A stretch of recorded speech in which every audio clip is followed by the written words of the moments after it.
आपकी शादी हो गई? इस पे हम बाद में बात करें? नहीं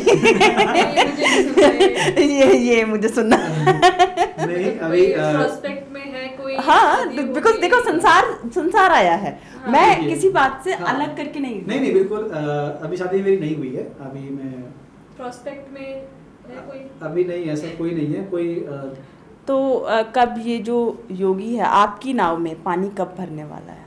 नहीं, वो नाव में पानी नहीं भरेगा। उसको नाव में पानी भरना नहीं कहते हैं, क्योंकि हमारे यहाँ पे कृष्ण भी गृहस्थ हैं जो योगेश्वर हैं, हमारे यहाँ राम भी गृहस्थ हैं जो योगेश्वर हैं, है ना। तो उनको योगी के रूप में माना जाता है, तो उनकी नाव में पानी नहीं भरा है। अगेन कृष्ण के जीवन से यही सीखा जाता है कि संसार में रहने के बाद, पृथ्वी पे आने के बाद कृष्ण संसार के किसी रिश्ते में बंधे नहीं, कृष्ण लिप्त नहीं हुए। तो गृहस्थ में जाना नॉट नाव में पानी भरना, गृहस्थ में जाना मतलब अपने ही कल्चर को आगे बढ़ाना। हमारे यहाँ पे संस्कार की बात की जाती है, तो 16 संस्कार होते हैं, 16 संस्कार में एक संस्कार है विवाह। इनसाइडर्स पॉडकास्ट में आप सबका स्वागत है और आज हम आप बहुत ही स्पेशल गेस्ट लेके आए हैं। आप देखेंगे योग का और कॉर्पोरेट का फ्यूजन, द कॉम्बिनेशन, ये कैसे गीता से मैनेजमेंट में IIM जैसे बड़े इंस्टीट्यूट्स में लेक्चर दे के लोगों की लाइफ चेंज कर रहे हैं और बिजनेस पढ़ा रहे हैं गीता के थ्रू। भगवत गीता अब बड़े बड़े इंस्टीट्यूट्स में पहुंच चुकी है। तो आइए मिलते हैं पवन शर्मा जी से। नमस्कार पवन जी। नमस्कार। मेघा जी, कैसी हैं मेघा जी आप? बहुत अच्छी। Thank you for coming on our channel. तो आज आपसे बहुत ही मज़ेदार बातें होने वाली हैं भगवत गीता के बारे में, कॉर्पोरेट के बारे में और ये जो फ्यूजन आप लोगों ने क्रिएट किया है उसके बारे में। जी बिल्कुल बिल्कुल, हमें भी मतलब बहुत मज़ा आएगा। I'm also excited. सो एक चीज़ आप मुझे बता दीजिए कि ये जो नाम है अर्बन और योगी, ये आपने कनेक्ट कैसे किया? अर्बन मतलब भाई कि अर्बन एरिया है ना, एक ऐसा इंसान जो अर्बन एरिया में रहता है लेकिन अर्बन एरिया में रह करके अपने योगिक लाइफस्टाइल को मेंटेन रखे, उसमें लिप्त ना हो, तो वो अर्बन योगी है। तो ये वहाँ से मतलब दिमाग में है। और मैम तो वेशभूषा से भी अर्बन लग रही हैं तो और ये योगी के साथ बैठी हैं, तो ये कॉम्बिनेशन ये ऐसा तो नहीं है। आप ऐसा कह सकते हो कि urban and yogi. So Pavan ji and Megha ji, आप दोनों डिफरेंट इंडस्ट्री से बिलोंग करते हैं। आपकी पढ़ाई हुई गुरुकुल में और आप हैं जयपुर से, जबकि आपने अपनी जो पढ़ाई की है, आपने जो अपना बेस बनाया वो फाइन आर्ट्स में बनाया। और पवन जी, आपने जो गुरुकुल से पढ़ाई की सनातन को लेके, वैदिक मंत्रों को लेके, वैदिक कल्चर को लेके, वेद में, उपनिषदों में आपने गीता को बहुत अच्छे से पढ़ा है। तो ये जो आप लोगों का जानना, एक दूसरे से इन्फ्लुएंस होना, वो कैसे हुआ? ये कनेक्शन बैठा कैसे? एक्चुअली काफ़ी लंबे समय पहले की बात है। हम दोनों एयरपोर्ट पे मिले थे, कलकत्ता एयरपोर्ट पे। ओके। हाँ, तो तब हम लोग काफ़ी लंबे टाइम पहले मतलब वहाँ से मिले थे, तो वहीं से हमारा मतलब एक सफ़र स्टार्ट हुआ था। तो रैंडम मीटिंग थी और आप लोगों की बातचीत शुरू हुई और आप लोगों ने डिसाइड कर लिया कि आप दोनों इकट्ठे काम करेंगे?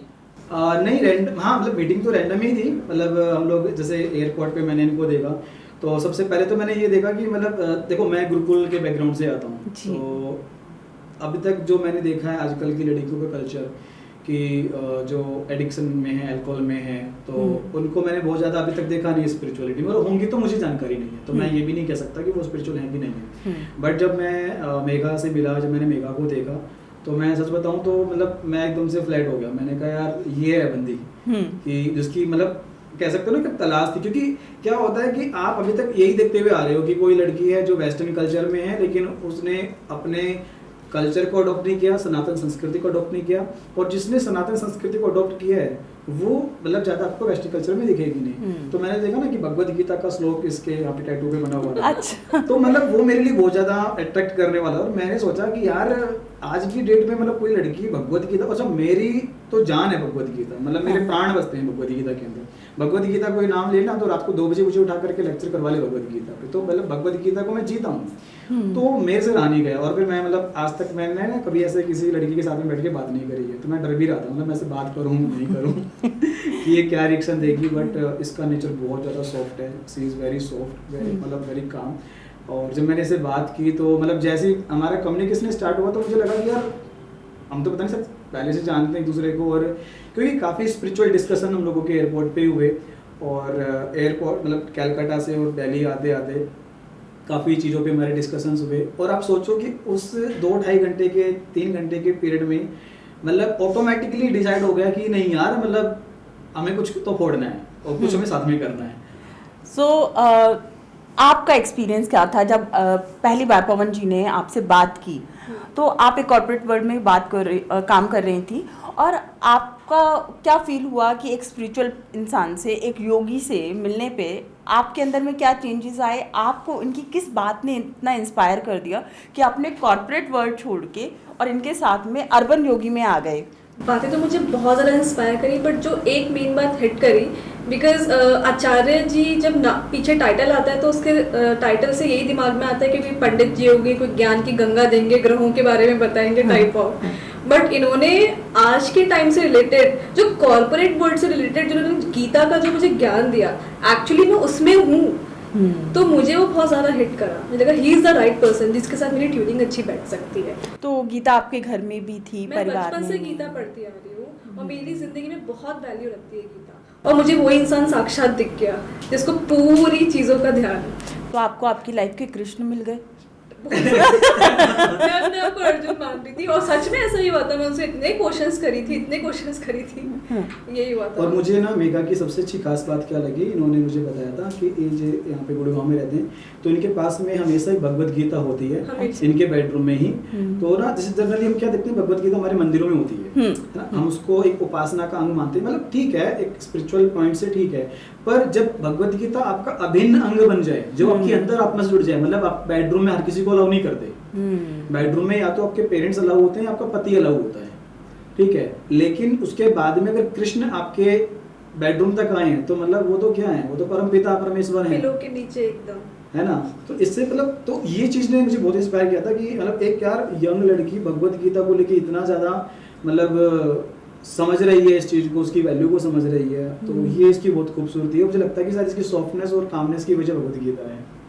सो जैसे आप जो है यहाँ पर कॉर्पोरेट से रिलेट करते हैं, आप वेस्टर्न भी पहनती हैं, तो कभी आपने ये नहीं सोचा अगर स्पिरिचुअलिटी है तो मुझे फुल कवर्ड कपड़े पहनने चाहिए, जो कि आज के टाइम पे बोला जाता है, सनातन में हो, आप सनातनी हो तो पूरा कवर्ड करके रखना चाहिए, या फिर ये आपके काम की नीड है? See, there is a difference between religious होना और spirituality more. Because I am more into spirituality. आध्यात्मिक चीज़ें आपको ये सिखाती है कि आपको आंतरिक कैसे खुश होना है, आपको अपनी सोल को कैसे अच्छा बनाना है, राइट। बाकी भारी वेशभूषा जो हमारी होती है, वो कॉर्पोरेट वर्ल्ड में अगर आप हो तो ऑब्वियसली आपको वो चीज़ आपको पैसा दे रही है, नौकरी कर रही है, तो मैं ये नहीं बोल सकती मैं ये नहीं पहन सकती, राइट। तो वो मुझे करना है। और ड्रेस तो वैसे भी ना अंजलि जी, आप ये देखिए कि बाहर का वस्त्र है, बिल्कुल है ना, वो तो बाहर के जगत से कनेक्ट करेगा ना, अंदर का जगत तो कुछ और है। अंदर के जगत में जगदीश रहते हैं, बाहर के जगत में सिर्फ जगत रहता है, राइट। ठीक है। तो हमें लोगों को थोड़ी इन्फ्लुएंस करना है, हमें थोड़ी लोगों को, हमें तो जब कपड़े हमने जो पहने हैं वो शरीर को ढकने के लिए, और वो आपकी चॉइस है। मुझे लगता है कि शरीर जो है ना वो अध्यात्म का विषय भी नहीं है। पवन जी, आपकी बात एकदम ठीक है, लेकिन जितना जितना आज के टाइम पे हम समाज को देखते हैं, इन्फ्लुएंसर्स को देखते हैं, इंस्टा में देखते हैं, तो मैं ये देख रही हूँ कि जो जैसे आप हैं स्पिरिचुअलिटी से बिलोंग करते हैं, तो आपने अपने आप को पूर्ण तरीके से सनातन में ढाला हुआ है। आपने जो वेशभूषा धारण की है उसको इजीली हम एक्सेप्ट कर सकते हैं कि ये इंसान, लेकिन अंजलि जी मेरा रीजन ये नहीं है कि मैं स्पिरिचुअल हूँ तो मैंने ये कपड़े पहने हैं। मैं स्पिरिचुअल हूँ और मैं बिजनेस कर सकता हूँ, इसलिए मैंने कपड़े पहने। जब मैं गुरुकुल से निकला था ना, तो गुरुकुल के बच्चों को बड़ी हीन दृष्टि से देखा जाता था कि ये पंडित बनेगा, ये लोगों को लूटेगा, ये झूठ बोलेगा। आपको पता है पंडित को और ज्योतिष को तो ऐसे देखते हैं जैसे कि कोई मतलब कोई इनके जीवन में कोई आतंकवादी आ गया हो। सही बात है, तो इस तरीके से देखा जाता था हमें। तो मेरे को ये था कि पहली बात तो मुझे उस मतलब मैं उस प्रोफेशन को गलत नहीं बोल रहा हूँ, लेकिन मुझे उस प्रोफेशन में नहीं जाना था, क्योंकि अगर मैं सेम प्रोफेशन में जाना तो एक आइडेंटिटी क्रिएट हो जाती कि यार ये बंदा मतलब संस्कृत पढ़ने के बाद में तो आप ना यही करोगे। तो मुझे एमएनसीज में जाना था, मुझे कॉर्पोरेट में जाना था, मुझे धंधा खड़ा करना था, और मुझे ये दिखाना था कि गुरुकुल का बच्चा also can do this same thing. तो और आज के टाइम पे अगर मैं गलत नहीं हूँ तो आप बहुत सारी एमएनसीज के साथ कनेक्टेड हैं, बहुत सारी यूनिवर्सिटीज़ में आपने लेक्चर दिए हैं और आईआईएम में भी लेक्चर दिया है आपने, राइट? जी, बहुत तो सारी यूनिवर्सिटीज किस टॉपिक पे आप जाके वहाँ पर लेक्चर देते हैं? आप किस चीज़ पे ज्ञान देते हैं? टॉपिक तो मेरा एक ही होता है, और मतलब भगवत गीता तो मतलब सब्जेक्ट भगवत गीता ही है। उसमें फिर अलग अलग वर्टिकल्स होते हैं। किसी को मैनेजमेंट पढ़ना है तो मैं भगवत गीता से पढ़ा सकता हूँ, किसी को लीडरशिप पढ़नी है तो भगवत गीता से।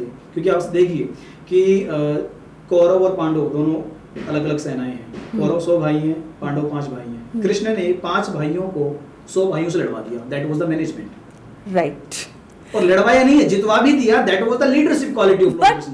बट आप ये सोचिए, ये लीडरशिप क्वालिटी से ज़्यादा या मैनेजमेंट से ज़्यादा आपको नहीं लगता कि ये एक डिप्लोमेसी का पार्ट है, जहाँ पर कि हमारे बड़े बड़े आईएफएस जो होते हैं वो ट्रेनिंग लगते हैं? डिप्लोमेसी होती है। आप ये बताओ ना यार, धंधे के अंदर कहाँ डिप्लोमेसी नहीं होती है ना? जब आदमी धंधा खड़ा करने पे आता है, उसके आज की डेट में आप देखो कौन सी कंपनी धंधे के रूल्स को, एथिक्स को फॉलो करती है? कोई सबका टारगेट एक होता है कि यार मुझे मेरी कंपनी के जो है टर्नओवर को बढ़ाना है, नेटवर्क बढ़ानी है। अब उसके लिए वो मार्केट भी खराब करता है, उसके लिए अपने रेट भी गिराता है, सब कुछ चलता है ना? राम जो है मर्यादा पुरुषोत्तम है, कृष्ण जो है पूर्ण पुरुषोत्तम है। कृष्ण ने उन सारी मर्यादाओं को तोड़ा है जो राम अवतार में वो नहीं तोड़ पाए। राम अवतार के अंदर उन्होंने एक विवाह किया, एक स्त्री से विवाह। कृष्ण अवतार में आकर के कृष्ण ने उन सारी मर्यादाओं को, उन सारी लोक मान्यताओं को तोड़ा है। आप भगवत गीता में भी देखोगे, अर्जुन को उपदेश देते हुए कृष्ण ने सारी लोक मान्यताओं को, चाहे वो हमारा पिंडदान की प्रक्रिया हो, चाहे वो हमारा जो है हम लोग कहते हैं ना कि भाई ये हमारे सगे संबंधी हैं, उनको उसी को धर्म मान करके उसमें लिप्त होने की प्रक्रिया हो, कृष्ण ने तो सारी लोक मान्यताओं को तोड़ा है। तो आप इसको ऐसा मत समझो कि मतलब बिजनेस में मतलब अब ये डिप्लोमेसी है तो जो हम पढ़ा रहे हैं कृष्ण डिप्लोमेसी है। कृष्ण के लिए करना इसलिए आवश्यक था कि धर्म की रक्षा के लिए, सच के लिए, लड़ाई के लिए अगर आपको विरोध में भी जाना पड़े तो आपको जाना चाहिए, और चाहे वो अपनों का ही विरोध हो। चाहे वो अपने, सबसे पहला विरोध ही अपनों से शुरू होता है। हर घर में इंसान कहते हैं, नॉर्मल आज के टाइम पे अगर आप देखें तो एक इंसान एक इतनी एजुकेशन लेके निकलता है और इस तरह की सोच के साथ निकलता है कि मुझे वर्ल्ड जीतना है। हर इंसान का एक सपना है, एस्पायर करते हैं हम, लेकिन अच्छे से अच्छा बिजनेसमैन जो है वो गिर जाता है या हार जाता है अपनों के सामने। आप हमारे बहुत अच्छे अभी क्रिकेटर्स हैं, तो पांड्या जी, शायद हार्दिक पांड्या हैं, उनकी वो अपनी बीवी के सामने हार गए, ठीक है? आप बिल गेट्स की बात कीजिए या फिर बड़े से बड़े पॉलिटिशियंस की बात कीजिए, तो जब ये लोग हारते हैं तो अपनों का विरोध मैं मानती हूँ कि वहाँ पर होता है, लेकिन साथ भी तो अपने ही देते हैं। नहीं, साथ अपने देते हैं, आपकी बात सही है। देखिए मैं आपको क्या समझाना चाहता हूँ कि कृष्ण ने जिस प्रकार से विरोध किया है और जो मैसेज दिया है महाभारत के अंदर, वो मैसेज ये दिया है, आपके सगे संबंधी अपने हो सकते हैं लेकिन आप उसमें लिप्त मत होइए। जब आप उस रिश्ते में लिप्त हो जाते हो तो आपकी अटैचमेंट ज्यादा हो जाती है, आपकी एक्सपेक्टेशंस बढ़ जाती है, जिससे क्या होता है वो पुनर्जन्म का कारण बनता है। तो जैसे आप भगवत गीता के 2nd चैप्टर में जाएंगे तो वहाँ पे कृष्ण कह रहे हैं कि ध्यायतो विषयान पुंसा संगस्ते सुभजायते संगात संजायते कामः कामात् क्रोधो विजायते क्रोधात् भवति सम्मोहः सम्मोहात् स्मृति विभ्रमः स्मृति भ्रंशात् बुद्धिनाशो बुद्धिनाशात् प्रणश्यति। इसका मतलब ये है कि ध्यायतो विषयान पुंसा, जब आप विषयों का चिंतन करते हो, जब आप जैसे मान लो मेरा आपसे कोई संबंध है ना, माँ का, बहन का, हमारा बीच में कोई संबंध है, तो मैं उस विषय का बार बार चिंतन कर रहा हूँ, नहीं मैं आपके बगैर नहीं रह सकता, नहीं मुझे ये करना है, तो विषय का चिंतन हो रहा है। तो ध्यायते विषयान पुंसो, विषय का मैं ध्यान कर रहा हूँ, ध्यायते विषयान पुंसो संगस्ते सुख जायते, वहां से क्या होता है अटैचमेंट पैदा होती है, और अटैचमेंट से बोला संगस्ते सुख जायते संगात संजायते कामः, अटैचमेंट से कामना, डिजायर पूरी पैदा होती है, और जब डिजायर्स पैदा होती हैं तो डिजायर पूरी ना होने पे क्या होता है, बोला कामात क्रोधो भी जायते, वहां से क्रोध पैदा होता है, और क्रोध से बोला क्रोधात भवति सम्मोह, वहां से मोह पैदा होता है। मोह के अंदर व्यक्ति अच्छा और बुरा नहीं जान पाता। मोह का प्रतीक यहाँ पे कौन है? धृतराष्ट्र, अंधा है, देख नहीं सकता है ना, और मोह का पुत्र कौन है? अहंकार, दुर्योधन। तो उससे क्या हुआ? मोह पैदा हुआ, और मोह पैदा होने से बोला कि स्मृति भ्रंशात्, स्मृति मतलब मेमोराइजेशन, आपकी मेमोरी खत्म हो जाती है, धृतराष्ट्र को ज्ञान ही नहीं रहा कि मैं अच्छा कर रहा हूँ कि बुरा कर रहा हूँ, मेरा बेटा कर, उसको पता है कि बेटा गलत कर रहा है। मोह की खासियत क्या होती है कि आपको पता होता है कि ये गलत है, फिर भी आप गलत के पक्ष में खड़े होते हैं। और स्मृति भ्रंशात बुद्धि नाश हो, स्मृति के मेमोराइजेशन के खत्म होने से बोला कि बुद्धि का विनाश हो जाता है। और बुद्धि नाशात प्रणश्यति, बुद्धि के नाश होने से सर्वनाश हो जाता है। अर्जुन को प्रोटेक्ट कर रहे हैं कृष्ण, और अर्जुन के माध्यम से हम सबको प्रोटेक्ट कर रहे हैं। वो ये कह रहे हैं कि आपको लिप्त होने, आप रिलेशनशिप निभाओ, आप ड्यूटीज निभाओ, फॉर्मेलिटीज निभाओ, लिप्त मत हो जाओ उसके अंदर। आपको जब आप कृष्ण की बात करते हैं, अर्जुन की बात करते हैं, और इसी के थ्रू आप बिजनेस भी पढ़ाते हैं, इसी के थ्रू आपने मैनेजमेंट भी पढ़ाया है, तो ये सूत्र कैसे जाके एक बिजनेस में इम्प्लीमेंट होगा? कृष्ण का एक भगवत गीता का सूत्र, और उसका एक एग्जाम्पल दीजिए आप मुझे। देखिए, अभी जैसे मैं आपको बता रहा था, बात मेरी अधूरी रह गई थी। जब कृष्ण युद्ध लड़वा रहे हैं, तो 5 पांडव खड़े हैं और 100 कौरव खड़े हैं, और 100 कौरवों के पास में नारायणी सेना भी है। तो कृष्ण ने 5 पांडवों को 100 कौरवों से, नारायणी सेना से युद्ध करवाया और जितवाया भी। तो ये मैनेजमेंट समझ में आ रहा है कि जो 100 कौरव है ना, वो सिंबल है प्रॉब्लम्स का, और जो 5 पांडव है ना, वो सिंबल है सॉल्यूशन का। जीवन में समस्याएं हमेशा बहुत ज्यादा होंगी और आपके पास में सॉल्यूशन हमेशा बहुत कम होंगे। कॉर्पोरेट में जब मैं जाता था तो लोग बहुत सारी समस्याएं लेकर के आते थे। जब मैं तो कॉर्पोरेट में ऐसा योगा कोच जाता था, और जब मैंने वहाँ पे जाकर के देखा कि मेरे जैसे और भी कोच आते थे, कोई सेल्स की ट्रेनिंग दे रहा है, कोई मार्केटिंग की, अच्छा उनको सुनता था, मैंने कहा मैं भी कर सकता हूँ। क्योंकि MBA की फुल फॉर्म मेरी नजर में है कि माल बेचना आता है। That's great. So that is the full form of MBA for me. तो माल बेचना तो मुझे भी आ रहा है, क्योंकि again end of the day माल तो इनको भी मैं बेच ही रहा हूँ ना, कॉर्पोरेट वालों को। हाँ। तो बेचना तो मुझे आता है। हाँ। तो मार्केटिंग तो मुझे भी आती है, सेल्स तो मुझे भी आती है, तो धीरे मैं भी कर सकता हूँ। तो मैं सेल्स मार्केटिंग की कोचिंग में गया। अच्छा, अब मेरे पास भी कोई डिग्री नहीं है MBA की, तो वो ऑथेंटिसिटी कहाँ से तय होगी कि मेरे को ये काम आता है? वो मैंने भगवत गीता से सीखा। तो ये जो कनेक्शन है। अच्छा, उसके बाद में मैं एक चीज़ कहता हूँ ऐसा कि आप जिंदगी में कोई भी सवाल उठा करके ले, प्रॉस्पेरिटी से रिलेटेड, पीस से रिलेटेड, किसी भी चीज़ से, मैं आपको जवाब भगवत गीता से दे सकता हूँ। भगवत गीता के 18वें अध्याय का अंतिम श्लोक है, जहाँ पे संजय कह रहे हैं कि यत्र योगेश्वर कृष्णो यत्र पार्थो धनुर्धरः तत्र स्त्री विजयो भूद्र ध्रुवा नीतिर्मतिर्मम। इस श्लोक का मतलब जानते हो? अगर हिंदी में अर्थ करेंगे तो बड़ा सिंपल मीनिंग है कि जहाँ पे कृष्ण और अर्जुन एक साथ खड़े हैं, वहाँ पे विजय निश्चित है। ये इसका हिंदी मीनिंग है। अब इसको बिजनेस में लेके आओ कि यत्र योगेश्वर कृष्णो यत्र पार्थो धनुर्धरः, जहाँ पे कृष्ण और अर्जुन एक साथ है। कहाँ पे? महाभारत में। महाभारत में कहाँ पर? गीता के अध्याय में, जब गीता का डिस्कशन चल रहा है तो अर्जुन और कृष्ण एक साथ है। तो इनडायरेक्टली क्या कहा जा रहा है कि जहाँ पे भगवत गीता है, देयर इज, बोला केवल 4 चीजें हैं। 4 चीजें कौन कौन सी? बोला श्री, विजया, नीति और मति। एक सफल बिजनेसमैन बनने के लिए 4 चीजें चाहिए। श्री, पैसा चाहिए, राइट। नीति, पॉलिसी चाहिए, हाँ, मति, इंटेलिजेंस चाहिए, है ना, सफलता चाहिए। 4 चीजें कह रहे हैं कि कहाँ पे? बोला जहाँ पे भगवत गीता है। तो भगवत गीता तो मेरे बचपन से थी।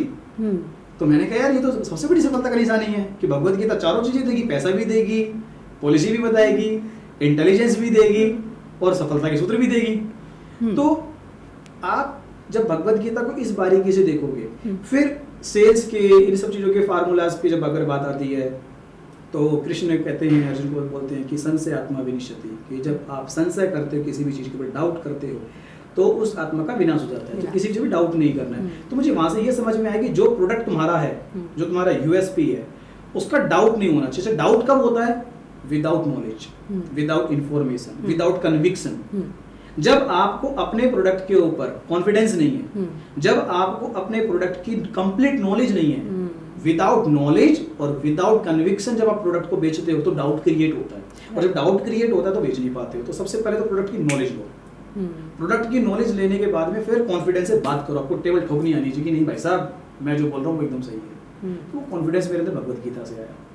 तो भगवत गीता में तो हर जगह सेल्स के और मैनेजमेंट के फार्मूलाज हैं। मतलब ये जो मैंने आपको एग्जांपल दी, ये सब आपको मिलेंगे भगवत गीता में। पहले तो मुझे आप ये बताइए कि आज के टाइम पे अगर आप आज इंटरनेट देखते हैं तो बहुत सारे लोग ये बात करते हैं कि हमें ये मैनिफेस्ट करना है, हमारी मैनिफेस्टेशन में प्रॉब्लम आ रही है।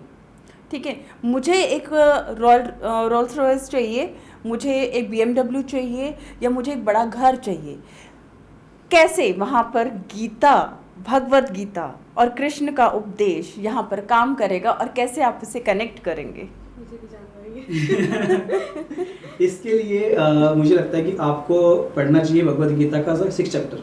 6 चैप्टर जो है वो मेडिटेशन पे है। अगेन लॉ ऑफ मैनिफेस्टेशन और लॉ ऑफ अट्रैक्शन, ये दोनों चीज़ें आपकी मेडिटेशन से निकलती हैं।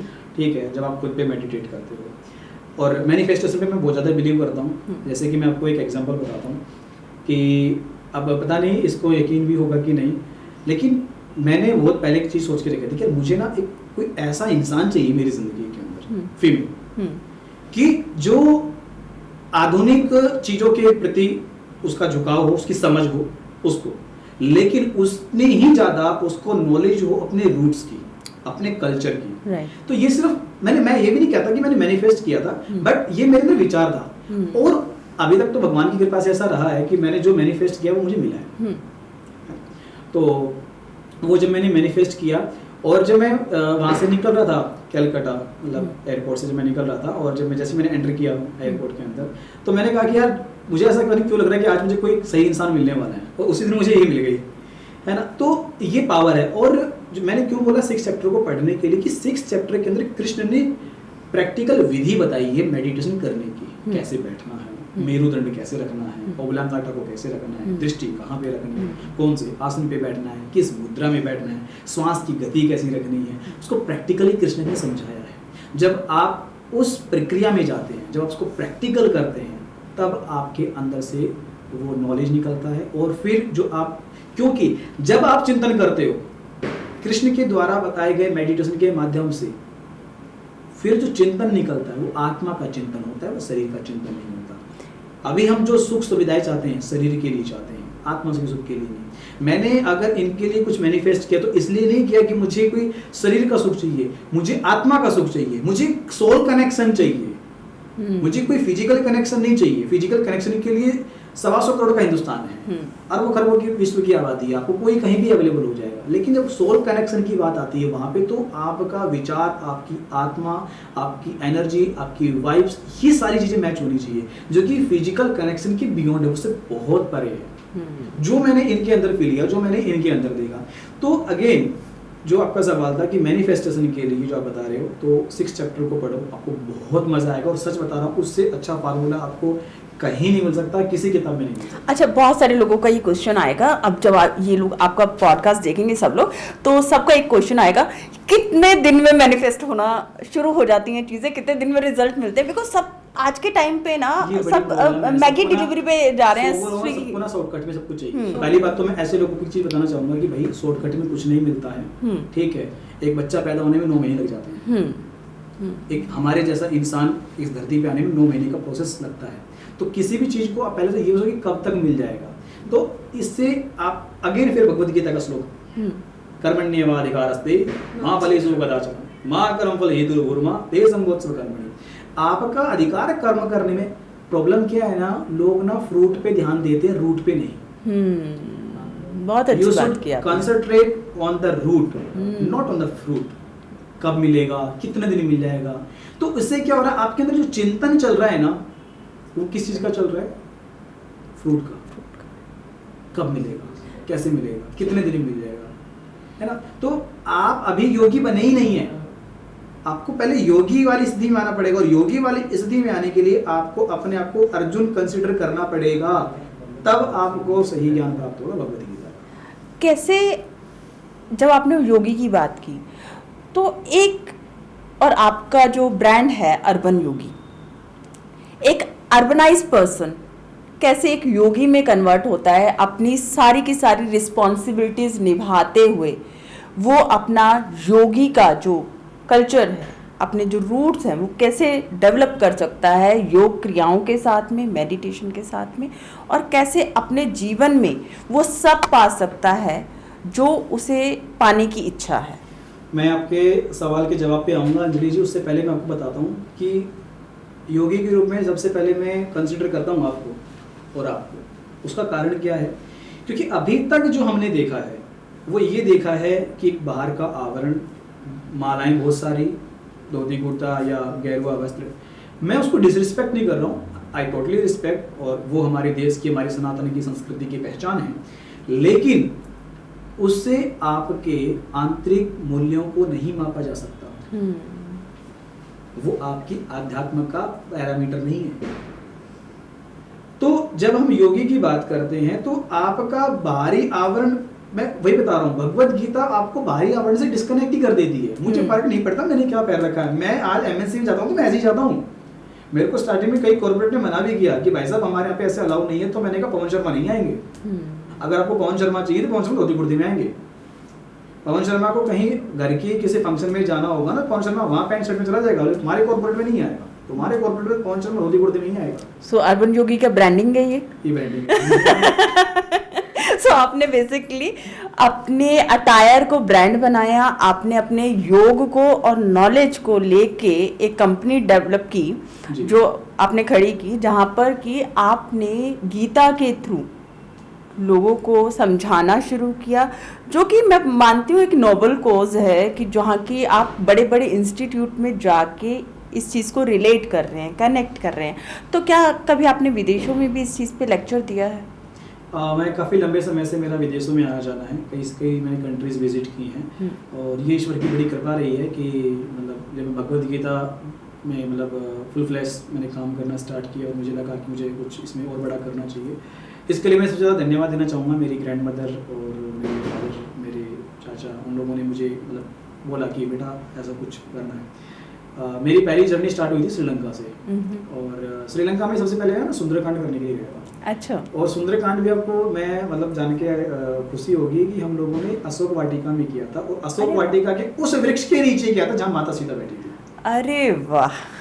तो वहां से एक एनर्जी आई, और एनर्जी आने के बाद में जैसे मैं इंडिया वापस लौट करके मैंने कहा यार मज़ा नहीं आ रहा है, वहाँ बहुत मज़ा आ रहा था।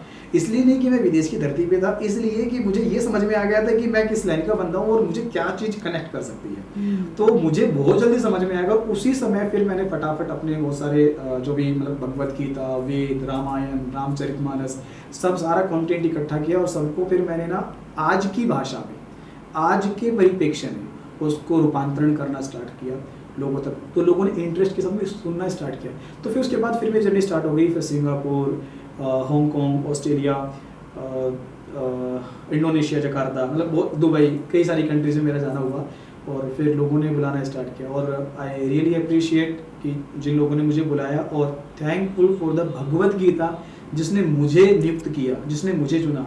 मैं ये कहता हूँ कि मैंने भगवत गीता को नहीं चुना है, भगवत गीता ने मुझे चुना है इस काम के लिए। कई बार होता ना, लोग मुझे पूछते हैं कि यार आपने भगवत गीता को क्यों चुना? मैंने नहीं चुना, उसने चुना है। आपने कोई साधना भी की है? देखिए साधना तो रहती ही है, क्योंकि बिना कुछ साधे, बिना कुछ तपश्चर्या के कुछ प्राप्त नहीं होता है। तो साधना की अगर मैं बात करूं तो मेरे जैसे बचपन ही थोड़ा सा अध्यात्म में बीता है। मेरी ग्रैंड मदर का बहुत बड़ा हाथ रहा है। उन्होंने मुझे 5 वर्ष की जब मेरी अवस्था थी ना, तब उन्होंने मुझे गायत्री का हवन करना सिखा दिया था जब मैं 5 साल का था। और उस समय पे मेरे पिताजी ने मेरे हाथ में सुंदरकांड दे दिया था कि बेटा ये तेरे को पढ़ना है सुंदरकांड। अच्छा उसमें तो बड़ा ऐसा लगता था कि यार 1 घंटा, क्योंकि सुंदरकांड पढ़ने में लगभग 1-1.5 घंटा जाता है लगभग। तो बच्चे भी थे, 5 साल का बच्चा कितना बड़ा होता है। लेकिन आज उसका रिजल्ट देखने को मुझे मिल रहा है। मुझे उस समय सुंदरकांड पूरा याद हो गया था जब मैंने पढ़ना स्टार्ट किया। तभी लिए शायद आपने सबसे पहले श्रीलंका ही गए थे, और लंका ही लांघी। हाँ, और पता है अभी जब आप बोल रहे हो ना, तो मतलब मेरे भी रोंगटे खड़े हो रहे हैं। मुझे अभी एहसास भी हो रहा है कि हाँ, मतलब ये मैंने अभी तक महसूस नहीं किया था, बट आपके कहने से मुझे अब महसूस हो रहा है कि हाँ आप सही कह रहे हो कि सुंदरकांड का पहले, क्योंकि मेरी स्टार्टिंग सुंदरकांड से हुई थी। हर इंसान को एक समुद्र लागना होता है, हर इंसान की अपनी एक लंका है जिसे उसे दहन करना होता है। तो उसमें योग कैसे सहायक बनता है? योग को हमें पहले तो एक बार समझना पड़ेगा कि जब हम योग शब्द का प्रयोग करते हैं तो योग किस मीटिंग, जैसे हम योग बोलते हैं ना, तो पहले तो आज योग योगा हो गया, आसनों पे डिपेंड कर गया, सारा पे डिपेंड कर गया। और योग एक बहुत ही विराट सब्जेक्ट है जिसमें यम है, नियम है, आसन है, प्राणायाम है, प्रत्याहार है, धारणा है, ध्यान है और समाधि है। ये अष्टांग है, अष्टांग योग जिसको बोलते हैं।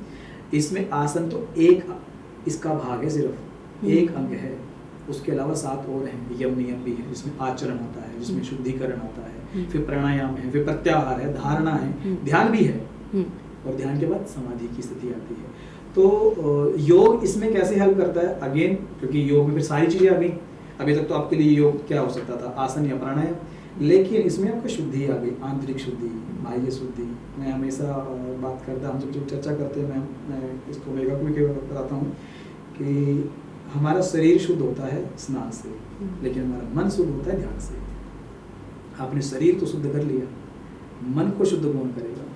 मन की जो स्थिति है, अब होता क्या है, व्यक्ति अपने आप को ना ये कह देता है कि मैं अपने मन का मालिक हूँ, लेकिन समझना ये पड़ेगा आप अपने मन के मालिक हैं, गुलाम है ना। जैसे मन ने ऑर्डर दिया और आपने कर दिया, तो आप मालिक कहाँ हुए? मन के गुलाम हो गए आप तो। अगर मैं आपको किसी काम के लिए बोलूँ कि अंजलि जी ये काम कर दीजिए, तो आप मालिक कहाँ हुए? आप तो मेरे गुलाम हुए, क्योंकि जैसा मैं कह रहा हूँ वैसा आप कर रहे हैं। मालिक तो आप तब होते जब जैसा आप करवाना चाहते हो और वैसा मैं करता। तो जब मन जो करवाना चाहता है और आप कर रहे हैं, तो आप मन के गुलाम हैं, मन के मालिक नहीं। और कृष्ण गीता में कहते हैं, है ना, रविंद्र जैन का बड़ा मतलब सुंदर वो एक सॉन्ग है महाभारत में, जब सुनते हैं ना, जो रामानंद सागर जी की महाभारत थी, जी मन के बहकावे में ना, मन को अपना दास बना ले, तू इस मन का दास न बन, मन को अपना दास बना ले, है ना। मन राह बुलावे भ्रम में डाले। तो मन क्या है? मन तो आपको राह बुलाएगा, भ्रम में डालेगा, भ्रमित करेगा, माया के जाल का पर्दा पड़ जाएगा। तो मन भटकता है आपका। और जो है योग की परंपरा में आने के बाद में जब अंदर से शुद्ध हो जाते हैं, यम नियम के माध्यम से, अपने शुद्धिकरण के माध्यम से, प्राणायाम के श्वास के माध्यम से, आसन के माध्यम से शरीर मजबूत करते हैं, है ना, प्रत्याहार, धारणा, फिर जब ध्यान की स्थिति में आते हैं तब आप एकाग्र हो जाते हो, तब जाकर के समाधि की स्थिति आती है। और यही कुछ चीज, और इसमें देख लो कहीं पर भी इसमें आप देखेंगे ना, कहीं इसमें बाहरी आवरण का जो है आपको दिखाई नहीं देगा। और क्योंकि मेघा हमारे साथ में, इसके भी अपने कुछ एक्सपीरियंस है, आप देखोगे, ये भी आपको बताइए। तो मेघा, आपने मेडिटेशन को जाना, मेडिटेशन को किया, तो आपका एक्सपीरियंस कितना रहा और कितना आप रिलेट कर पाती हैं पवन जी की बात से कि मन को कंट्रोल कर पाएं क्या अभी तक आप? बिल्कुल, बिकॉज योग की जो डेफिनेशंस है ना, हर अलग कम्युनिटी में अलग अलग है, राइट। अगर मैं गीता से रिलेट करूँ योगा को, तो हम कुछ भी चीज़ अगर करना चाहते हैं, अगर नहीं कर पाते तो हमको मन को मार दो। बट मन को मारना क्यों है? Why you are not controlling your मन by Gita, by yoga. So yes, योग का बहुत महत्वपूर्ण डिसीजंस रहे मेरी लाइफ में कि इसके थ्रू मैंने अपने मन को कंट्रोल करा है, अपने डिसीजंस पावर को स्ट्रॉन्ग करा है। मन को मारा नहीं है, मन को स्ट्रॉन्ग बनाया है। और मन को आप मार भी नहीं सकते ना। अर्जुन ने भी सवाल पूछा भगवान कृष्ण से कि भाई भगवान, मन तो बड़ा चंचल है। भगवान ने बोला कि अभ्यास से आप इसको नियंत्रण में ला सकते हो, लेकिन कृष्ण ने ऐसा नहीं बोला कि मन को मारो। लेकिन मेरा एक क्वेश्चन यहाँ पर है, जब आप बार बार कृष्ण की और अर्जुन की बात करते हैं, तो पता नहीं क्यों मेरे अंदर से ना एक ये क्वेश्चन आता है कि भगवान कृष्ण ने अर्जुन को ही ये उपदेश क्यों दिया? जब आपने बात की थी कि 5 पांडव जो थे सॉल्यूशन थे और 100 जो थी प्रॉब्लम थी, तो सीधे सीधे वो संदेश, वो विराट रूप कृष्ण जो हैं वहीं पर खड़े होके कौरवों को दिखा सकते थे और वो प्रॉब्लम एक ही बार में खत्म हो जाती जब प्रॉब्लम को ये समझ में आ जाता। तो वो उपदेश केवल, और 5 पांडवों को इकट्ठा भी नहीं मिला वो उपदेश, तो वो केवल अर्जुन को मिला। तो कृष्ण ने ये मार्ग क्यों चुना जहाँ पर कि उन कौरवों को मारने की जरूरत पड़ी, उन जहाँ पर कि पांडवों के अपने बच्चे भी मरे, जहाँ पर कि कर्ण का जो सच्चाई है वो अलग तरीके से सामने आई समाज की। तो कृष्ण ने ऐसा रास्ता क्यों चुना? क्योंकि मैंने इसका आंसर मेरे हिसाब से ये सुना है कि हर कोई कर्मबद्ध था उस टाइम पे। कृष्ण जी ने ये आंसर दिया था कि ये सब चीज़ें पहले क्यों नहीं हुई, उस टाइम पे कर्मबद्ध थे वो लोग, उनका ये आंसर था। देखिए ये भी है। और जो ना, जब हम मनुष्य लोक में आते हैं, कर्मानुबंधे मनुष्य लोक पे ना रूपमश्चेदोपलभ्यते नान्त्रिचादिनी संप्रतिष्ठा, मनुष्य लोक में आकर के, पृथ्वी लोक पे आकर के जीव जो है कर्म बंधन में बन जाता है। और दूसरी चीज जो आपका सवाल ये था कि अर्जुन को क्यों उपदेश किया, मतलब ये सवाल जब आप पूछ रहे थे ना, तो मतलब मुझे अंदर से प्रसन्नता हो रही थी, क्योंकि देखिए जो ज्ञान का उपदेश है ना, वो प्रेम को ही दिया जा सकता है। पांडव 5 भाई हैं, युधिष्ठिर, भीम, अर्जुन, नकुल और सहदेव। युधिष्ठिर जो हैं वो स्थिरता का प्रतीक है, बैलेंस। भीम भाव का प्रतीक है, डिवोशन। अर्जुन अनुराग का प्रतीक है, लव। नकुल नियम का प्रतीक है, डिसिप्लिन। सहदेव सत्संग का प्रतीक है। सत्संग का मतलब विद ट्रुथ। सत्संग का मतलब वो सत्संग नहीं, हम जब कोई सोचे ना कि भाई मैं और अंजलि यहाँ पे बैठ के कोई सत्संग नहीं चल रहा है, ये डिस्कशन चल रहा है। सत्संग का मतलब होता है, संग मतलब किसी के साथ, सत्य मतलब सत्य का साथ, जो सच के साथ में खड़ा हुआ है। तो सहदेव जो है वो सत्संग का प्रतीक है। तो इन पांचों भाइयों में जिसको सबसे सहज है समझाना, किसको है? प्रेम को समझाना बड़ा सरल है, बड़ा सहज है ना। आप किसी के प्रेम में होते हो तो बड़ा सरल तरीके से कुछ कार के कह के मना के समझा देते हो। अर्जुन अनुराग का प्रतीक है, कृष्ण योगेश्वर है। तो योग का उपदेश, ज्ञान का उपदेश, ध्यान का उपदेश, संन्यास का उपदेश प्रेम में दिया जाना सहज है, सरल है, क्योंकि उसके लिए जो एक पात्रता चाहिए, जो सुपात्र चाहिए, वो प्रेम के आंचल में बन करके आता है। लेकिन यदि आप ये बात करते हैं तो अगर मैं गलत नहीं हूँ तो जब कृष्ण जा रहे थे इस संसार को छोड़ के, तो उन्होंने अर्जुन से जो भी उनको दिखाया था, जो भी शक्तियाँ दी थी, वो सब वापस ले ली थी। प्रेम में दिया जाता है, प्रेम में वापस मांगना मतलब भगवान होके कृष्ण ऐसा कैसे कर सकते हैं? नहीं, देखिए आप इसको इस तरीके से मत देखिए। मैं अगेन, जब आप भगवत गीता को देख रहे हैं, महाभारत को देख रहे हैं, तो आप पहले तो इसको एक कहानी के उद्देश्य से मत देखिए और इसको सामाजिक दृष्टिकोण से मत देखिए, आप इसको दर्शन के दृष्टिकोण से देखिए। जब आप इसको दर्शन के दृष्टिकोण से देखेंगे तो अभी तक देखिए मैंने आपको महाभारत के किस्से कहानियां नहीं बताए, मैंने आपको दृष्टांत दिया है, दर्शन दिया है कि अर्जुन का प्रतीक क्या है, अनुराग, युधिष्ठिर का स्थिरता, भीम का भाव, नियम नकुल, सत्संग सहदेव, है ना। जब आप इसको दृष्टांत के रूप में समझेंगे, दर्शन के रूप में समझेंगे, तब आपको ये समझ में आएगा कि किसी समय में जब चीज की आवश्यकता होती है तब उस चीज को दिखाया जाता है, और उसके बाद में सीख लेने के बाद में, समझ जाने के बाद में फिर आपको आगे बढ़ना होता है। जैसे कि आपके पास में आप मार्केट गए, आप एसी लेकर के आए और एसी के साथ में आपको एक मैनुअल बुक मिली। वो मैनुअल बुक में लिखा था कि यहाँ पे इसको ऐसे अटैच करना है, ये वायर लगानी है, ये स्विच ऑन करना, तो एसी चल जाएगा।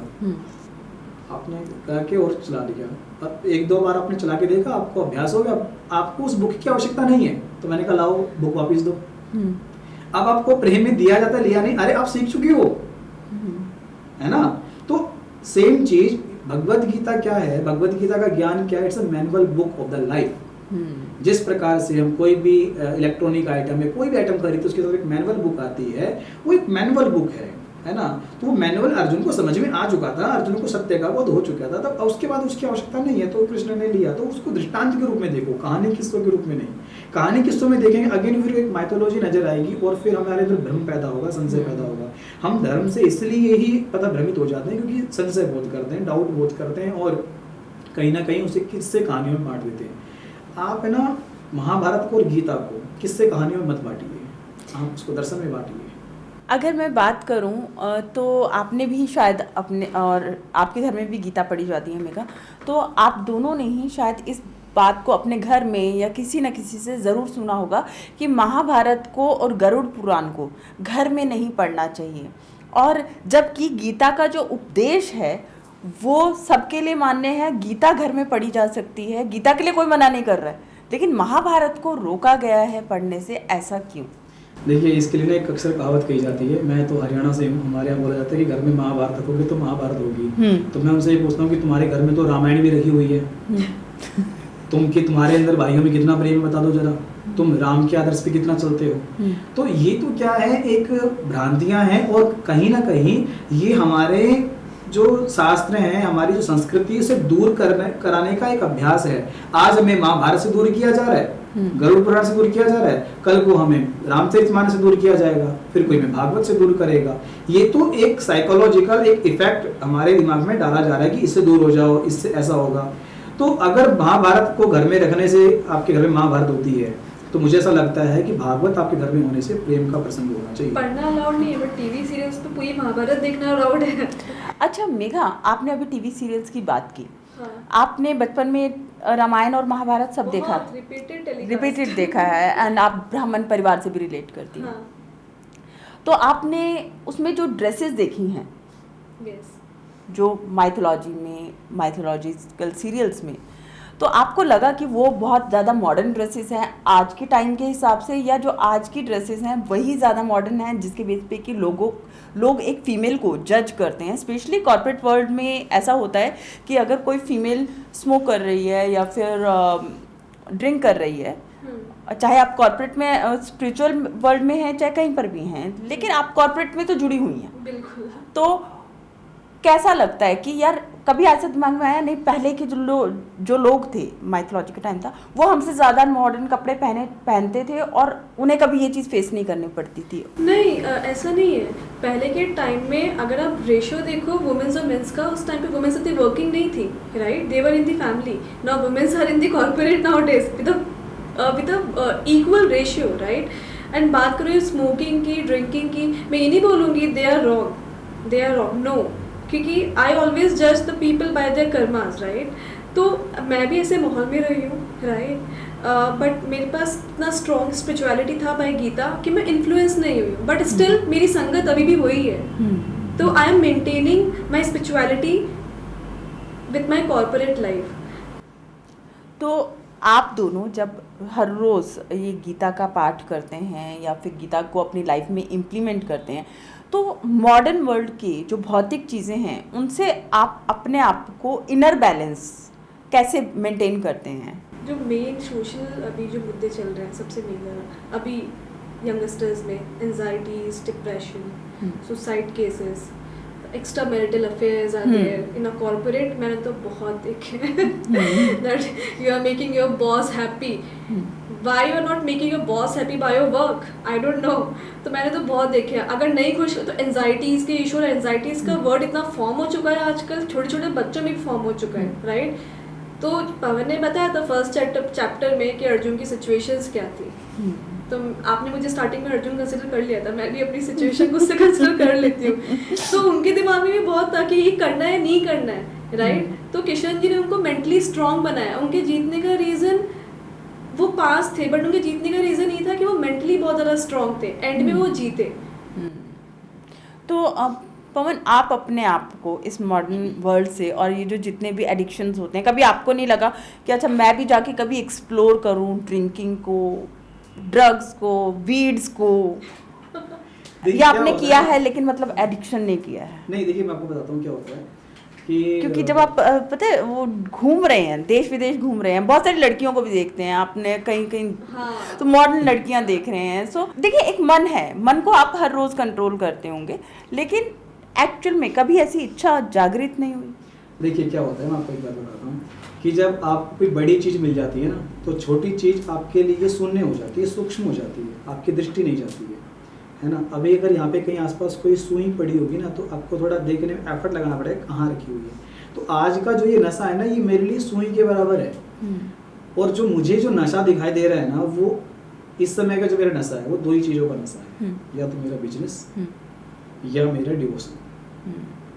मैं हमेशा कहता हूँ लोगों से कि तुम मेरे से दो ही तरीके की बातें कर सकते हो, या धंधे की या अध्यात्म की। अगर तीसरा कोई डिस्कशन करना है ना, तो मैं उसके लिए अवेलेबल नहीं हूँ। तो इसीलिए जब मैंने अपने आप को ज़्यादा, और अगेन जब आप अपने आप को कहीं पे कनेक्ट करते हो ना, तो बाकी चीज़ों से ऑटोमेटिकली डिस्कनेक्ट हो जाते हो। जैसे अभी बात की मेघा ने कि आजकल लोगों में एक्स्ट्रा मैरिटल अफेयर्स चल रहे हैं, है ना, मल्टीपल रिलेशनशिप्स चल रहे हैं, and they both are happy, ऐसा भी चल रहा है ना, कि ठीक है, परमिशन से हो रहा है, परमिशन से चल रहा है कि we have mutual understanding and we don't have any problem. तो ये क्यों हो रहा है? ये इसलिए हो रहा है कि जब आपका मन का जो नियंत्रण है, आपने उसको एक खुली डोर दे दी है ना, और आपका जो ध्यान है वो सामान्य चीज़ों पे है, शारीरिक सुख पे, भौतिक सुख पे, भौतिक पदार्थ के ऊपर, आपको वो जीवन नजर आता है।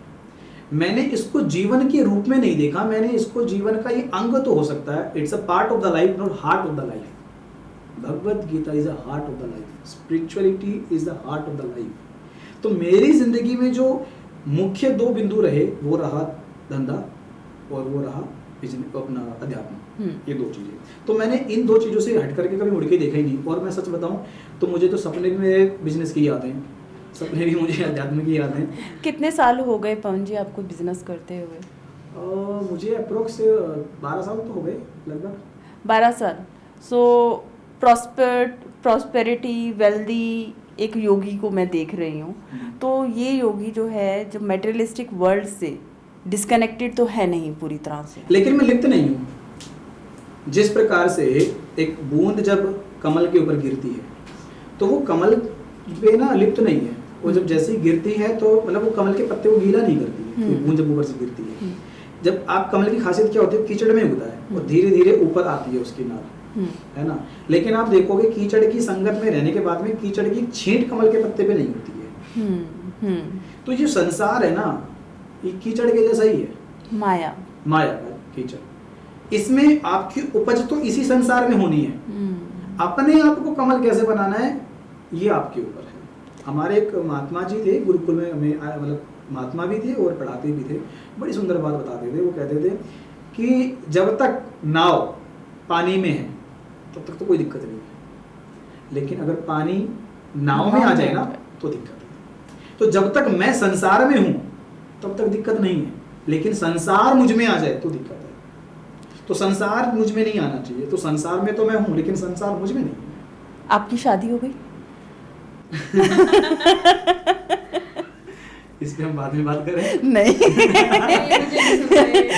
ये मुझे सुनना नहीं अभी प्रोस्पेक्ट में है कोई? हाँ, बिकॉज देखो संसार आया है। हाँ, मैं किसी बात से हाँ, अलग करके नहीं बिल्कुल। अभी शादी मेरी नहीं हुई है, अभी मैं प्रोस्पेक्ट में है कोई? अभी नहीं, ऐसा कोई नहीं है कोई। तो कब ये जो योगी है आपकी नाव में पानी कब भरने वाला है? नहीं, वो नाव में पानी नहीं भरेगा, उसको नाव में पानी भरना नहीं कहते हैं, क्योंकि हमारे यहाँ पे कृष्ण भी गृहस्थ हैं जो योगेश्वर हैं, हमारे यहाँ राम भी गृहस्थ हैं जो योगेश्वर हैं, है ना। तो उनको योगी के रूप में माना जाता है, तो उनकी नाव में पानी नहीं भरा है। अगेन कृष्ण के जीवन से यही सीखा जाता है कि संसार में रहने के बाद, पृथ्वी पे आने के बाद कृष्ण संसार के किसी रिश्ते में बंधे नहीं, कृष्ण लिप्त नहीं हुए। तो गृहस्थ में जाना नॉट नाव में पानी भरना, गृहस्थ में जाना मतलब अपने ही कल्चर को आगे बढ़ाना। हमारे यहाँ पे संस्कार की बात की जाती है तो 16 संस्कार होते हैं, 16 संस्कार में एक संस्कार है विवाह। तो अगेन आप अपने कल्चर को ही आगे बढ़ा रहे हो और वो कोई गलत नहीं है मतलब। और आपको मैं एक बात और बता दूं कि सन्यास की परंपरा तो हमारे यहाँ पे जो अनमैरिड सन्यासी की जो परंपरा है वो शंकराचार्य जी के बाद स्टार्ट हुई है। शंकराचार्य से पहले एक सन्यासी का नाम बताओ जो अनमैरिड हो, आप बताइए मुझे किसी का नाम। सारी परंपराएं शंकराचार्य जी के बाद में स्टार्ट हुई। सारे राजा महाराजा जो थे वो योग और सन्यास में जाया करते थे जब उन्होंने पूरा सब भोग लिया। देखिए परंपरा यही है, पहला आपकी जैसे बाल्यावस्था होती है ना, तो जब बाल्यावस्था में आपको ब्रह्मचर्य की अवस्था रखनी पड़ती है, ब्रह्मचर्य धारण करना होता है। तो आप ऐसा कह सकते हो कि मैं ब्रह्मचर्य की अवस्था में, ब्रह्मचर्य की अवस्था के बाद में आप आते हैं गृहस्थ अवस्था में, गृहस्थ अवस्था के बाद में आप आते हैं वानप्रस्थ में। वानप्रस्थ में मतलब आप पत्नी का त्याग नहीं करते हैं, पति और पत्नी दोनों ही जो है संसार का त्याग करके जब उनको लगता है कि हमने अपनी रिस्पॉन्सिबिलिटी को पूरा कर लिया है तो वो ऑटोमेटिकली, और पत्नी के देहांत के बाद या पति के देहांत के बाद में वो संन्यास ग्रहण करते हैं। ये एक पूरा साइकिल है संन्यास का। जब अपने काम की बात करते हैं, अपने योग की बात करते हैं, आप साधना की बात करते हैं, तो इन सबको बैलेंस कैसे करते हैं और किस तरह से अपने जो टाइम को डिवाइड करते हैं? यहाँ पर आपका जो टाइम मैनेजमेंट है वहाँ पर गीता क्या कहती है और वहाँ पर कृष्ण क्या कहते हैं टाइम मैनेजमेंट को लेके? देखिए अगर किसी भी काम को करने के लिए, है ना, स्पेशली अध्यात्म को करने के लिए अगर आपको अलग से टाइम निकालना पड़ रहा है तो आप आध्यात्मिक हैं ही नहीं। पहली बात तो आध्यात्मिक आप तब हैं जब आप कर्म करते करते आप अपने उस रूप में हैं, आपको स्पेशली अलग से टाइम निकालना पड़ रहा है। अरे हमें सीखना चाहिए सबरी से। सबरी झाड़ू बुहार रही है, राम का रास्ता बुहार रही है और राम राम कह रही है। हमें सीखना चाहिए कर्मा बाई से। वो खिचड़ा बना रही है और खिचड़ा बनाते बनाते ठाकुर जी का नाम ले रही है। एक है साधक रही है, तो मुझे नाम याद नहीं आ रहा, कभी याद आया तो डिस्कस करूँगा। मैं स्टोरी के छोटी सी स्टोरी से कंप्लीट करता हूँ। वो ना जो गोबर के कंडे होते हैं उनका काम करती थी, तो गोबर के कंडे बनाते बनाते वो राम राम बोलती थी, तो उनकी प्रसिद्धि बहुत हो गई। अच्छा, भक्त कभी अपनी प्रसिद्धि नहीं करता, ऑटोमेटिकली उनका प्रचार हो जाता है। जैसे प्रेमानंद जी महाराज अपना प्रचार नहीं करते लेकिन लाज उनको लोग जानते हैं, तो अब उनका प्रचार हो गया। कबीरदास जी के समय की काल की बात कर रहा हूँ। तो कबीरदास जी वाराणसी में, बनारस में रहते थे, काशी में। तो कबीरदास जी को चर्चा पता चली कि इस प्रकार से कोई बहुत बड़ी भक्ता हैं, और तो कबीरदास जी के अंदर जिज्ञासा रहती थी कि मैं किसी भक्त से मिलूं। तो कबीरदास जी ने बोला कि भाई साहब मुझे तो मिलना है उनसे जाकर के। तो कबीरदास जी ने अपना झोला झंडी उठाया और निकल पड़े, और जब उनके क्षेत्र में गए जाकर के देखा तो किसी को पूछा, उनका नाम मुझे याद नहीं आ रहा उस आदमी का, तो बोला कि उनका घर कहाँ पे है। तो किसी ने बताया कि वो सामने कुछ लेडीज थी, इकट्ठा हुई थी, झगड़ा चल रहा था लेडीज में। बोला वो सामने झगड़ा चल रहा है, देख रहे हैं? बोला हाँ। उसमें बोला जो लेडीज झगड़ा कर रही है ना, बोला वही है। अच्छा। तो कबीरदास जी हैरतगंज रह गए। कबीरदास ने कहा यार मैं काशी से आया हूँ चल करके इनके लिए, तो वापस तो जाना मतलब है कि यहाँ तक आ गए तो मिल के ही जाएंगे। तो बोले मैं इसके लिए आया हूँ, है ना। तो चलो ठीक है, कोई बात हुई होगी, झगड़ा हुआ होगा, तो चलो मैं पूछ। बोले किस चीज़ पे झगड़ा चल रहा है? बोला गोबर के कंडों पे झगड़ा चल रहा है। अच्छा। कबीरदास जी ने माथा पीट लिया, बोला एक मेटलिस्टिक चीज के लिए ये इतना लड़ रही है, ये कैसे अध्यात्म में है? तो समझ में नहीं आया। फिर भी कबीरदास जी मन में आया, तो कबीरदास जी गए और कबीरदास जी जैसी परंपरा थी, माता कह के प्रणाम किया और बोला कि मैं आपके दर्शन के लिए आया। बोला चुप रहिए, मुझे इनसे बात करनी है। बोला मैं इतनी दूर से आपसे मिलने के लिए आया, मुझे थोड़ा सा आपका समय चाहिए। बोला मैं आपसे बाद में बात करूंगी, पहले मैं अपना झगड़ा सुलटा लूँ। तो बोला आप मैं अगर कोई मदद कर सकता हूँ मुझे बताइए। बोला आप क्या मदद कर सकते हैं? इस औरत को देखो, इसने मेरे गोबर के कंडे उठा के अपने गोबर के उसमें मिला लिए। तो अब बोला कि इसमें कौन सी बड़ी बात है, आप आधे आधे कर लो, बराबर हो जाएंगे। बोला ऐसे कैसे आधे आधे कर ले? इनके गोबर के कंडे कंडे हैं, मेरे कंडे जो है प्रसाद हैं। बोला ऐसे कैसे? बोला मेरे कंडे में राम नाम की आवाज आती है। जब कबीरदास जी ने ये सुना तो कबीरदास जी ने बोला ये कैसे संभव हो सकता है? तो कबीरदास जी ने गोबर के कंडे उस महिला के में से निकाले, सुने, फेंके, निकाले, सुने, देखा किसी में से आवाज नहीं आ रही। जैसे उन्होंने चौथा पांचवा गोबर का कंडा निकाला, उसमें से आवाज आ रही थी राम राम। कबीरदास जी ने वो गोबर का कंडा वहां रखा और चरणों में गिरे, बोला माता प्रणाम। ये निष्काम भक्ति है। यहाँ उसको नहीं पता कि मैं गोबर के कंडे बना रही हूँ तो इससे राम मिलेंगे कि नहीं मिलेंगे। तो राम आएंगे, रोज झाड़ू बुआ रही है, फूल बिछा रही है और राम सच में आ गए। ये मैनिफेस्टेशन, ये मैनिफेस्टेशन भी है और ये भक्ति की अंतिम पराकाष्ठा है, जहां पे आकर कोई नियम काम नहीं करता, कोई सिद्धांत काम नहीं करता, कोई मंत्र काम नहीं करता। यहाँ पे सिर्फ और सिर्फ आपके भाव और आपकी भाव भंगिमा काम करती है और कुछ काम नहीं करता। इसलिए मैं बहुत ज्यादा ना मंत्रों के चक्र में और कबा की चीजों में मैं पढ़ता नहीं हूँ। मैं उनको डिसरिस्पेक्ट नहीं करता, पर मुझे लगता है कि भक्ति का आनंद कुछ और है। भक्ति का जो प्लेजर है ना वो एक अल्टीमेट है। तो मुझे समय नहीं निकालना पड़ता भक्ति के लिए, मेरा कर्म ही भक्ति है। हमें तो ऑफिस में जब मीटिंग कर रहे होते हैं, कोई मीटिंग करते करते हम जो है रामानंद सागर जी महाभारत चला देते हैं, रामायण चला देते हैं और वहां से देखा देखो यहाँ से सीखो, है ना। अभी हमने एक बार एक एग्जांपल दिया था, कई बार मैं तो इनसे भी डिस्कस करता रहता हूँ कि हनुमान जी का हम लोग जिक्र करते हैं कि हनुमान जी को तो ये बोला गया था कि भाई साहब जाकर के ना सीता माता का पता लगा के लाओ, ये नहीं बोला था लंका में आग लगा के आओ। लेकिन वो रावण को इन्विटेशन कार्ड देकर के आए कि जिसका सैनिक, जिसका दूत इतना स्ट्रॉन्ग है वो राजा कितना स्ट्रॉन्ग होगा। तो यहाँ से सीखने को मिलता। तो हमने अपने एमएलए को सिखाते हैं कि देखो हनुमान जी को क्या काम बताया गया था और क्या करके आए। ये सीखना है आपको कि जब आपको कुछ काम बताया जाए, कई लोग होते हैं ना कि जितना बताया उतना करके आ गए, तो इसका मतलब आपने अपने दिमाग का यूज नहीं किया, है ना। तो आपको अपना काम किस तरीके से करना है, कैसे कंपनी को रिप्रेजेंट करना है, कैसे अपने बॉस को रिप्रेजेंट करना है, आप हनुमान जी से सीखिए, वहां से सीखने को मिलेगा। तो मैं तो मेरे बिजनेस में अध्यात्म को जीता हूँ। आपने बहुत सारे वेद पढ़े हैं, उपनिषद पढ़े हैं, आपने सुंदरकांड भी पढ़ा है। तो जब बात आती है बुद्धि की, स्मृति की, विवेक की, या तो हम माँ सरस्वती के पास जाते हैं या फिर भगवान हनुमान के पास जाते हैं। बिल्कुल। तो आपके हिसाब से आज के जो बच्चे हैं उनको क्या करना चाहिए, कैसे वो अध्यात्म में आगे बढ़ सकते हैं? उनको ऐसी कौन सी दिनचर्या अपना पेरेंट्स को अपने बच्चों को सिखाना चाहिए या कोई मंत्र सिखाना चाहिए? कैसे बात करेंगे आप, क्या कहेंगे?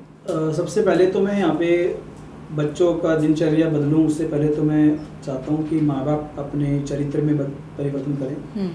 क्योंकि जैसा हम कहते हैं ना कि जैसा खाओ अन्न वैसा हुए मन, जैसा पियो पानी वैसी हुए वाणी, और जैसा देखा चित्र वैसा बना चरित्र। तो माता पिता का चरित्रवान होना बहुत जरूरी है, क्योंकि जैसा बीज बोओगे वैसा ही आपको वृक्ष मिलेगा। बोया पेड़ बबूल का तो आम कहाँ पे होए, है ना। जो पेरेंट्स ये कहते हैं कि हमारे बच्चे हमारे कहे में नहीं है, या जैसा हमने एक्सपेक्ट किया था वैसा बच्चा पैदा नहीं हुआ। जब आप लोगों का समागम हो रहा था तो आपने सोचा था कि ये हम एक संतान उत्पत्ति के लिए कर रहे हैं? आपने नहीं सोचा था। तो वो संस्कार तो पहले माता पिता अपने अंदर पैदा करें ताकि संतान उत्पत्ति वैसी हो। उसके पश्चात में जब संतान है तो संतान जब, क्योंकि आप देखिए मैं हमेशा कहता हूँ कि अलग अलग कैटेगरी के टीचर होते हैं। एक टीचर वो होता है जो प्राइमरी को पढ़ाता है, एक होता है जो हायर को, इंटरमीडिएट को, ग्रेजुएशन को पढ़ाता है, एक मास्टर को। तो शायद मैं वो प्रोफेसर हूँ जो मास्टर वालों को तो पढ़ा सकता हूँ लेकिन नर्सरी वालों को नहीं। तो वो मेरी एक्सपर्टीज नहीं है, बट फिर भी बच्चों के संस्कार के लिए बीज ही महत्वपूर्ण है और वो बीज माता पिता से आता है। तो मैं ऐसा समझता हूँ कि कई हर माँ बाप ना एक ही सवाल करते हैं, हमारे बच्चे ऐसा नहीं करें, हमारे बच्चे। अरे हमारे बच्चे बातें आप अपने आप को ठीक कीजिए, क्योंकि जब वो पैदा हुआ था तो पहला फोन आपने उसके हाथ में दिया था कि फोन से खेल ले ताकि मैं थोड़ा सा काम कर लूँ। ये आपकी गलती है, आपने अपने बच्चे के हाथ में फोन देकर के उसको एडिक्शन आपने लगाया है, उसने खुद से नहीं लगाया। उसको गेमिंग की आदत आपने डाली है, उसने खुद से पैदा होते ही उसने गेमिंग चलाना नहीं सीखा था। तो ये सारी चीज़ें पेरेंट्स से आती हैं। एंड सेकंड थिंग, जो कुछ थोड़े से बड़े बच्चे हैं, मैं ऐसा समझता हूँ कि माता पिता को चाहिए कि अपने बच्चों को थोड़ा सा अपने संस्कारों से कनेक्ट करें। दिन में आपका एक समय ऐसा होना चाहिए, सुबह का या शाम का, जिस समय आप भगवान की आरती पूजा कुछ भी करें। उससे भगवान तो खुश नहीं होंगे, है ना, उससे भगवान तो नहीं मिलेंगे, लेकिन आप भगवान तक जाने का रास्ता मिल जाएगा। आपके बच्चे की बुद्धि स्थिर हो जाएगी, विवेक जागृत होगा, जो अभी आपने बात कही है ना, रामचरितमानस कहती है, बिनु सत्संग विवेक न होगी। बिना सत्य के संग के विवेक उत्पन्न नहीं होता। और सत्य का संग का मतलब है सत्य का आचरण, और सत्य क्या, ईश्वर सत्य है, सत्य ही शिव है, शिव ही सुंदर है।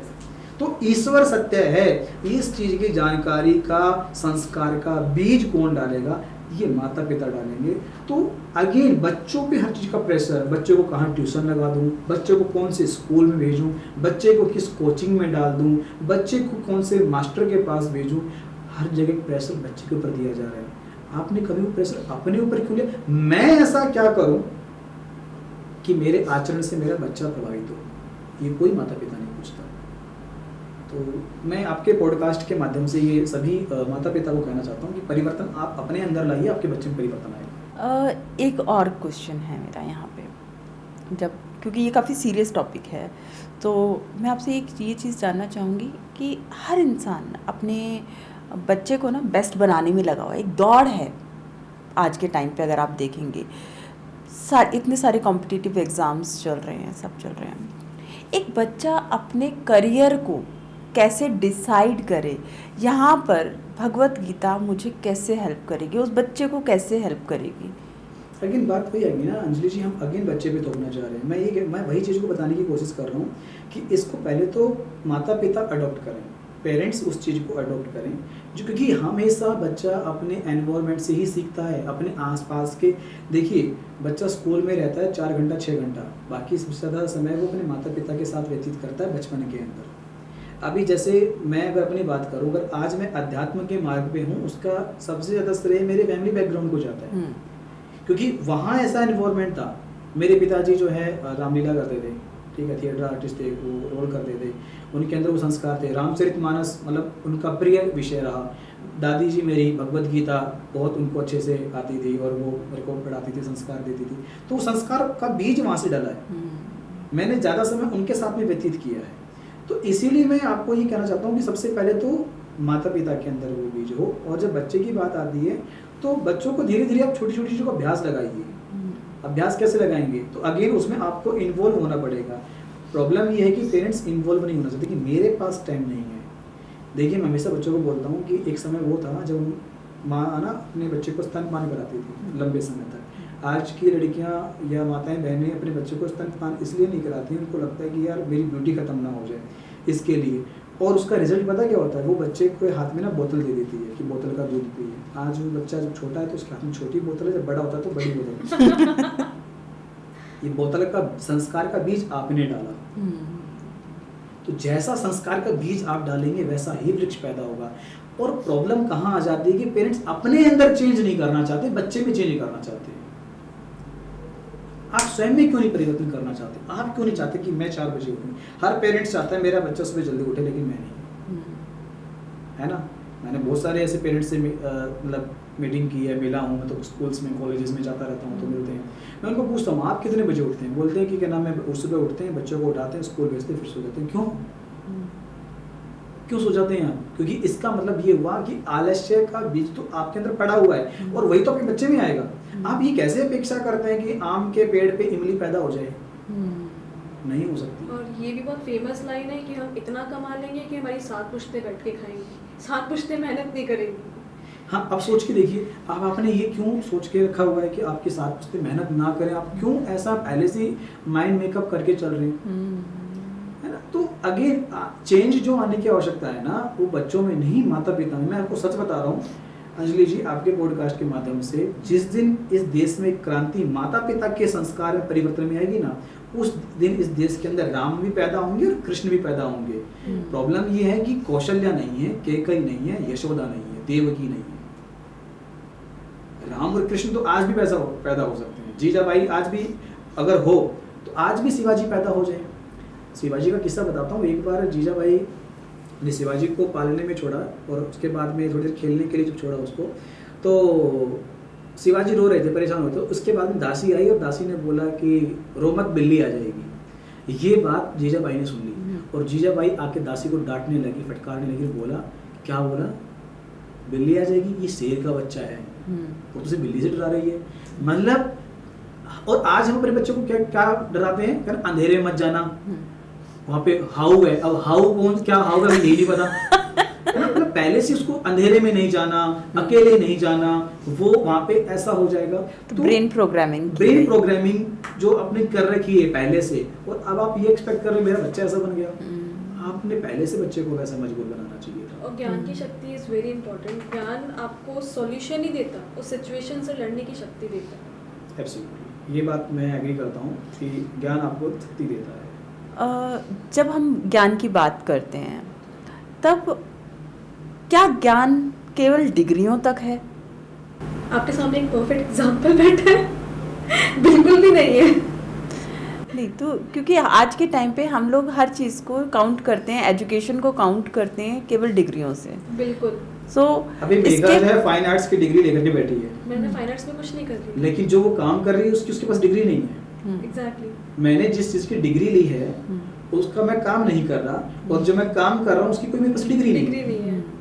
आपको नॉलेज वो काम करते हुए मिलती है ना? तो मुझे तो आज तक समझ में नहीं आता ये पाइथागोरस प्रमेय स्कूल में पढ़ाई क्यों जाती है। That is also important. नहीं, दैट इज इम्पोर्टेंट, लेकिन मुझे नहीं लगता कि तुम्हारे करियर में कहीं काम आती है। नहीं, जिनके मतलब आती होगी ऑफ कोर्स, लेकिन देखिए मुझे ऐसा लगता है बेगा, यहाँ पे हमें ऐसा नहीं करना चाहिए कि जिसको जिस क्षेत्र में जाना है उसको वही पढ़ाई करें। सबके लिए तुमने क्यों वो sine theta cos theta tan theta बना रखा है? अरे उसको नहीं पढ़ना है, वो उसको नहीं पढ़ना है। प्रॉब्लम है, सबके लिए नहीं है, बट बच्चे चूज कर लेते हैं, बट उनको वो करना नहीं होता। कभी कभार फैमिली का प्रेशर भी रहता है, खुद के दिमाग में भी कंफ्यूजन रहता है। अरे लेकिन 9th-10th के में ऑप्शन ही नहीं ना, वो पढ़ना ही पड़ेगा। अब जिस बच्चे को जाना ही नहीं है उस लाइन के अंदर, तो हमारे यहाँ पे पहले जो नॉलेज दी जाती थी, पढ़ाई कराई जाती थी, वो स्किल बेस्ड होती थी कि भाई मुझे धनुर्धारी बनना है तो चलो ठीक है, इसको धनुष वाले गुरुकुल में भेजो। मुझे गदा चलानी है तो उसको गदा वाले में भेजो। मुझे पंडित बनना है, इसको जो है वेद वाले विद्यालय में भेजो। तो पहले स्किल बेस्ड शिक्षा दी जाती थी, और आज शिक्षा थोपी जाती है। मैकॉले की शिक्षा पद्धति जो है वो सबके लिए इस तरीके से और कितना बड़ा प्रेशर बच्चे के माइंडसेट पे मार्क्स को लेकर के। एग्जैक्टली मेरा पॉइंट यही था, और इसीलिए मैंने पूछा था आपसे यहाँ पर गीता कैसे, भगवत गीता और कृष्ण जी का जो उपदेश है वो मुझे कैसे हेल्प करता है। आप बिल्कुल बताइए, बट मैं इस पे ये बोलना चाहूँगी कि मार्क्स कभी भी आपकी क्वालिफिकेशन डिफाइन नहीं करते। दैट्स ट्रू, दैट्स कभी भी, क्योंकि जो मैंने पढ़ा है मैं भी उस चीज़ पे कभी काम नहीं करती हूँ। हाँ, डिफरेंट है, वोकेशनल ट्रेनिंग्स मैंने डिफरेंट सब्जेक्ट्स में लिए, मैं उसमें करती हूँ, बट अच्छा आप मुझे बात बताइए, एज अ मदर आपके बच्चे हैं होंगे भी? कितने बड़े हैं? हाँ, वो तो इनफ बड़े हैं मतलब। ठीक है, मतलब बच्चों के भी बच्चे हैं क्या? नहीं तो नहीं दिखते हो। हाँ, तो फिर भी मतलब अभी वो स्कूल कॉलेज किसमें है? कॉलेज में है। तो एज अ मदर मैं आपसे जानना चाहता हूँ आपकी एक्सपेक्टेशन क्या रही अभी तक बच्चों को लेकर के? मतलब अभी की बात नहीं कर रहा, पिछली बात नहीं। देखो अभी तक जो रहा तो पहले तो ये था कि अपनी एजुकेशन कंप्लीट करने, ठीक है। नहीं, लेकिन एज अ पेरेंट्स आपके दिमाग में कभी ये नहीं आया कि अच्छे मार्क्स आ जाएं या मतलब कुछ ऐसा? ये एक टाइम तक था, ये एक टाइम तक था, बट इसको लेके मेरी सोच चेंज हुई थी, क्योंकि मैंने कभी भी मार्क्स के लिए पढ़ाई नहीं की। मेरा था अगर पास होने के लिए पढ़ना है तो मैं उतना पढ़ूंगी जितना कि मुझे सिर्फ नंबर आ जाएं। सो आपके साथ में जो डिस्कशन है पवन जी, मेघा जी, बहुत इंटरेस्टिंग रहा, और ये डिस्कशन मुझे लगता है अगर हम अगले 5 घंटे भी करेंगे ना तो ये ख़त्म नहीं होगा। ये ऐसे टॉपिक्स हैं, अध्यात्म ऐसा है जो कि ना हमारे रूट्स में है और ये कई टाइम तक लंबा डिस्कशन चल सकता है, बट टाइम की कमी है। तो इस एपिसोड को हम दोबारा किसी और एपिसोड के साथ पार्ट 2 के साथ में लेके आने की कोशिश करेंगे जब भी आपकी अवेलेबिलिटी होगी। तो क्योंकि आप भी तो रहते नहीं है ना, अभी आप चले जाएंगे जी।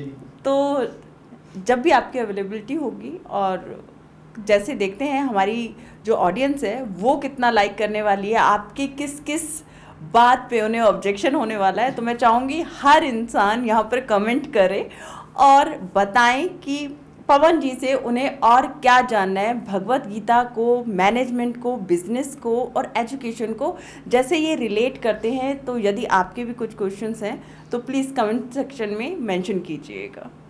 Thank you for coming. Thank you so much. so much. So it was a wonderful session. Yes, Thank it you. was.